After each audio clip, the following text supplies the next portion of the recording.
地放手，多么的奇妙，相遇。You're my love， 就算在未知的未来，哪怕会遇到阻碍，但爱和行动从来都不曾更改。我知道，我知道，多给你点时间。我知道，我知道。Baby girl， 牵着手走到哪，有我陪你到世界角落。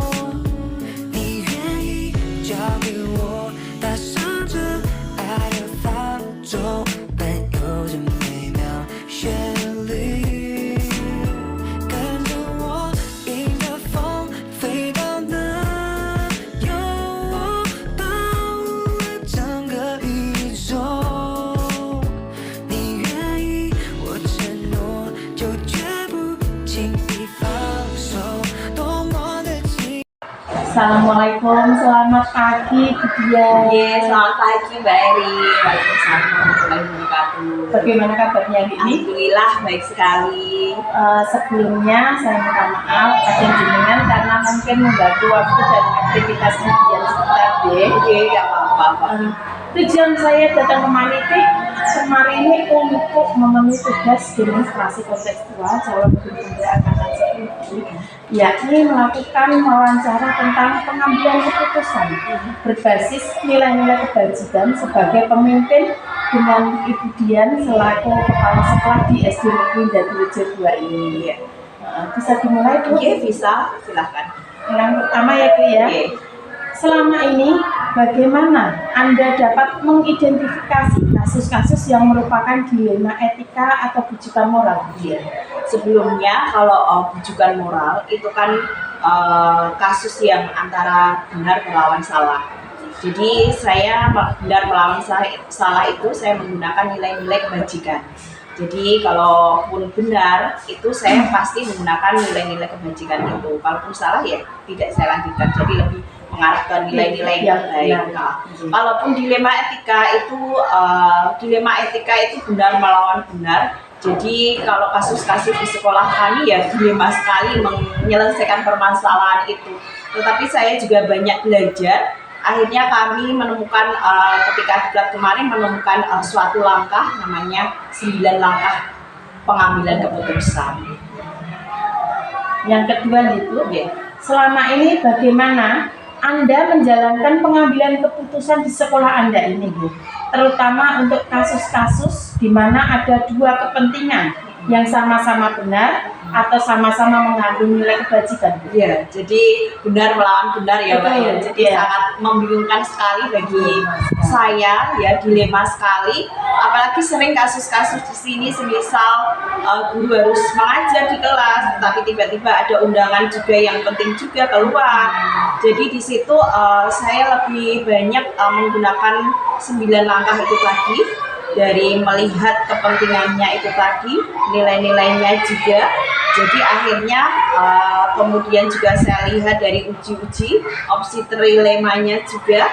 Akhirnya kami memutuskan kadang kalau suatu kasus suatu guru harus meninggalkan kelas ya, otomatis apa penyelesaiannya saya memang guru lain atau kepala sekolah yang harus menggantikan guru kelas. Begitu jadi. Yang ketiga Bu, langkah-langkah atau prosedur seperti apa yang biasa Anda lakukan selama ini? Untuk menyelesaikan benar melawan benar tadi ya dilemanya. Yang pertama tentunya saya mengenali nilai-nilai itu apakah kira-kira bertentangan nilai-nilai yang mana, kemudian siapa saja yang terlibat di situ. Jadi kemudian selanjutnya saya menanganinya yaitu saya menemukan fakta-faktanya. Jadi fakta-fakta yang relevan. Kemudian tentunya saya melakukan pengujian benar atau salah. Nah tentunya selanjutnya karena panjang tapi harus tetap dilakukan. Jadi ada uji legal seperti itu dan seterusnya. Kemudian juga ada pengujian paradigma juga benar melawan benar. Dan tentunya terakhir nanti kita buat keputusan dan kita lihat lagi refleksi bersama.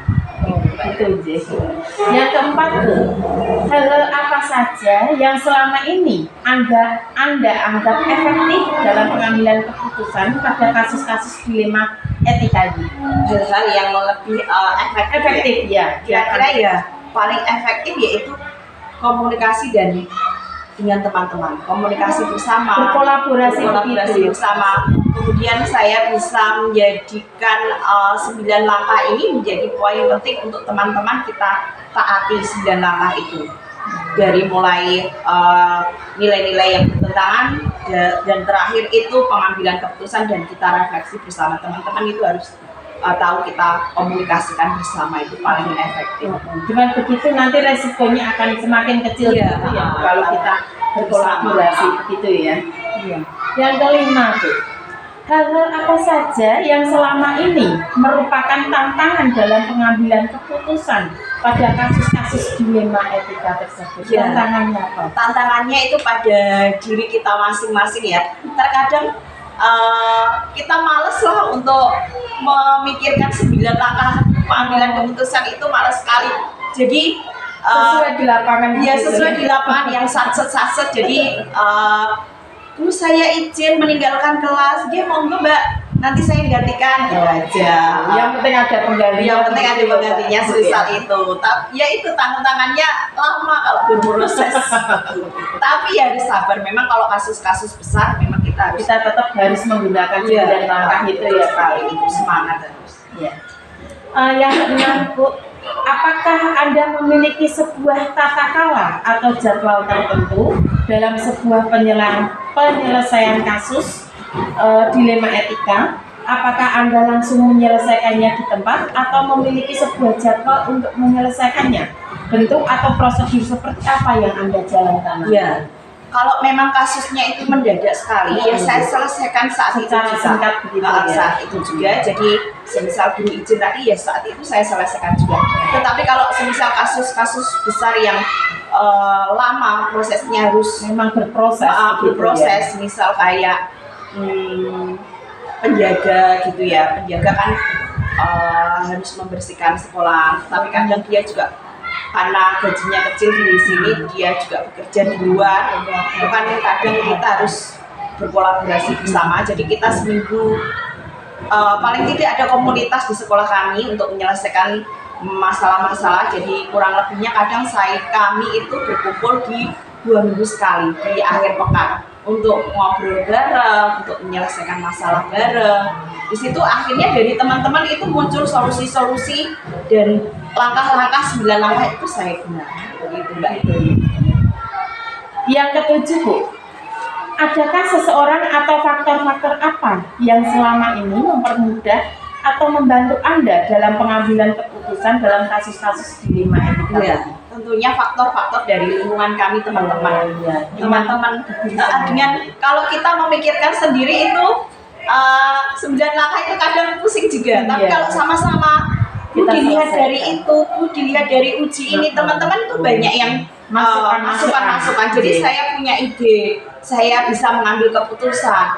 Keputusan kemarin masih kurang ini, kurang maksimal. Nanti kita refleksikan bersama. Jadi kita tanggung jawab bersama itu. Ya Bu, jadi berarti dengan berkolaborasi dengan teman-teman akhirnya menemukan sebuah jawaban atas permasalahan itu sehingga meminim resiko gitu ya Pak ya. Betul sekali. Yang ke-8 Bu, yang terakhir, dari semua hal yang telah disampaikan tadi, pembelajaran apa yang dapat Anda petik dari pengalaman Anda dalam mengambil keputusan? Ya, kita sebagai pemimpin pembelajaran, kita tidak serta-merta untuk memutuskannya sendiri.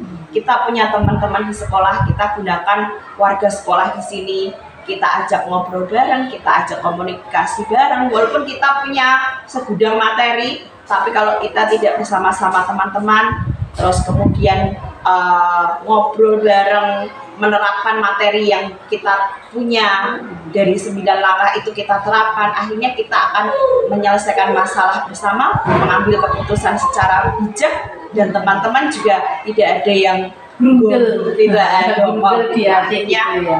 kita bisa bersama dan kita bisa merefleksikan bersama lagi. Itu Mbak Eri. Ya, terima kasih Bu Dian atas waktunya. Semoga dengan saya mewawancari panjenengan, saya pun dapat memetik hikmah dari pembelajaran tentang nilai-nilai kebajikan sebagai pemimpin. Iya. Terima kasih. Sama-sama Bu Eri. Wassalamualaikum warahmatullahi wabarakatuh. Waalaikumsalam warahmatullahi wabarakatuh.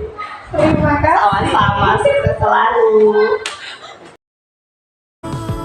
Baby girl, 제를 속 돋아는 영원陪你到世界角落，你愿意交给我，搭上这爱的放纵。